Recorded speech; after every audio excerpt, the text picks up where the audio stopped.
O último tipo de gráfico que a gente vai falar é o cartograma. Ele é empregado, né, quando os dados estão diretamente relacionados a áreas geográficas ou políticas. Então, geralmente utilizam os pontos ou achuras para marcar informações no mapa. Os principais tipos de cartograma, né? Tem o cartograma de pontos, cartograma de fluxo, cartograma coroplético, cartograma isoplético, cartograma com figuras proporcionais e também anamorfose, né? Que são deformações.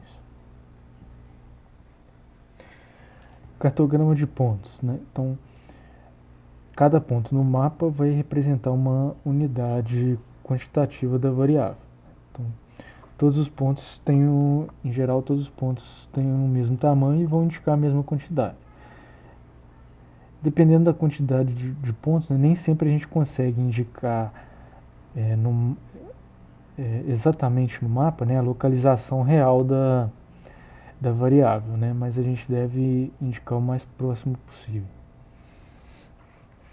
Então a gente tem um exemplo aqui, né, de um cartograma indicando a população na região metropolitana de Natal, segundo municípios, no ano de 2007. Então, cada pontinho aqui, se eu não me engano, está representando 10 mil habitantes. E, bom, quanto maior a concentração de pontos, maior a concentração de população, né?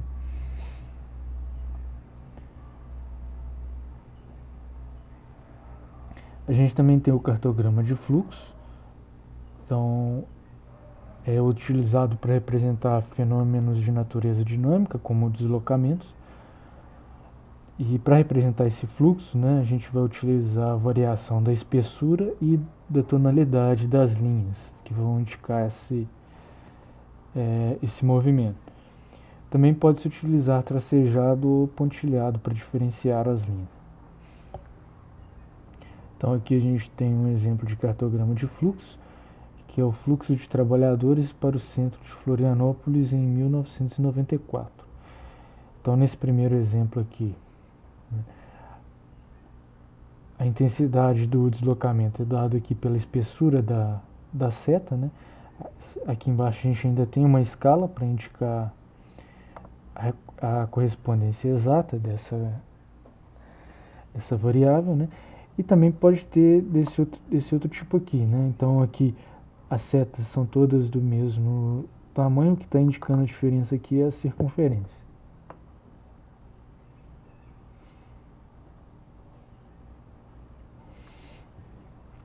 Tem o cartograma coroplético, que é o mais comum, né? Que simplesmente vai utilizar a coloração das áreas para indicar a intensidade da variável. Então aqui a gente tem um exemplo com a população do Brasil. Então aqui as cores mais avermelhadas indicam maior população e as cores mais azuladas, população menor.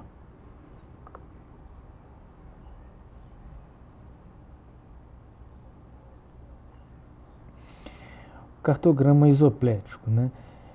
Então ele é utilizado para representar fenômenos espaciais que ocorrem de maneira contínua, né? Ou seja, tem uma variação contínua com relação à localização.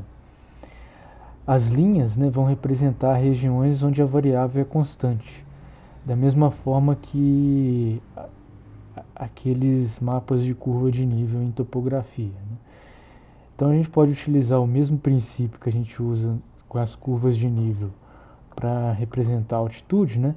Para representar a variação, por exemplo, de precipitação, de temperatura e outras grandezas de variação espacial contínua.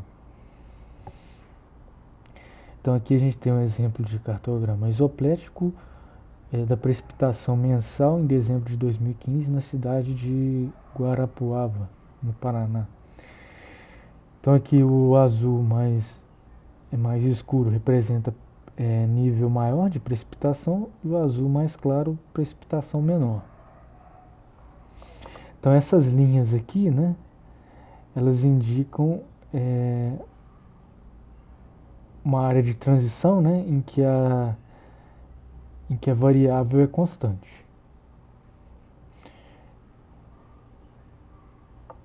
Então, se no mapa isoplético aqui essas linhas indicam a variação, né, da variável considerada, aqui no mapa coroplético as linhas, né, as fronteiras são dadas pela fronteira política, né.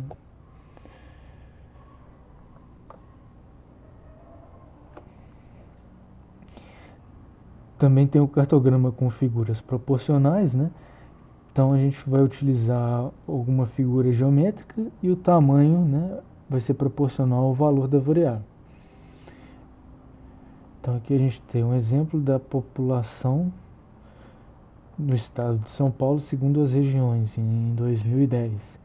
Então para cada região a gente vai ter uma circunferência e o raio, né, o diâmetro vai indicar aqui vai ser proporcional à população. Então aqui a gente tem uma legenda, né, indicando aqui o tamanho das circunferências e a população que representa.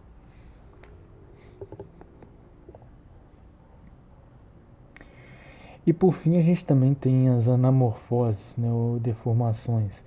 Então os contornos das regiões vão ser deformados para representar a grandeza de alguma variável.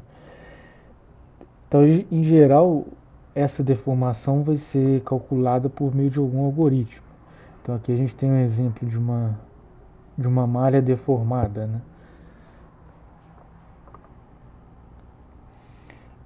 E aqui o cartograma que ela produziu. Então seria aqui o cartograma da população, né, no Brasil, proporcional à população. Então as áreas que têm maior população foram infladas, né? E as áreas que têm menor população foram aqui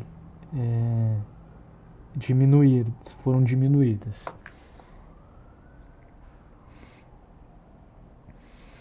Um outro exemplo aqui, a gente tem aqui o mapa da eleição presidencial nos Estados Unidos no ano de 2008. Então, se eu não me engano aqui a cor vermelha representa o Partido Republicano e a cor azul o Partido Democrata, né? Então, olhando aqui esse mapa, né, a gente tem a impressão de uma equivalência, né, entre o vermelho e o azul, ou até mesmo uma predominância do vermelho. Bem, só que aí, né, alguém produziu essa deformação aqui, né, fazendo as áreas dos estados aqui proporcionais ao número de eleitores, né? Então, dessa maneira, ele obteve esse cartograma deformado aqui. E aqui a gente tem uma inversão, né? Nesse daqui deformado já parece que tem uma predominância do azul.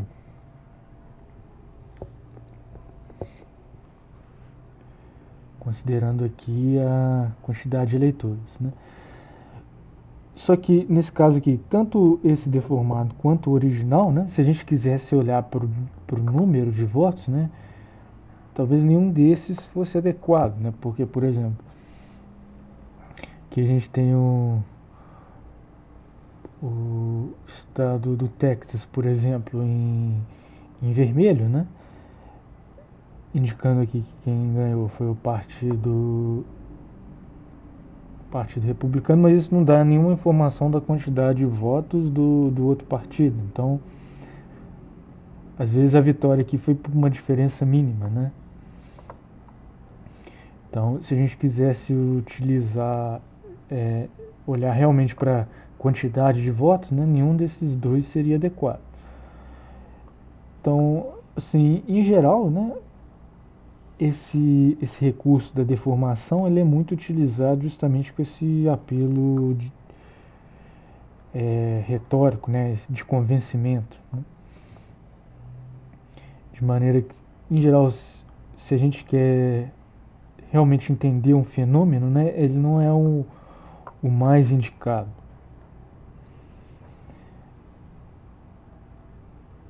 Então,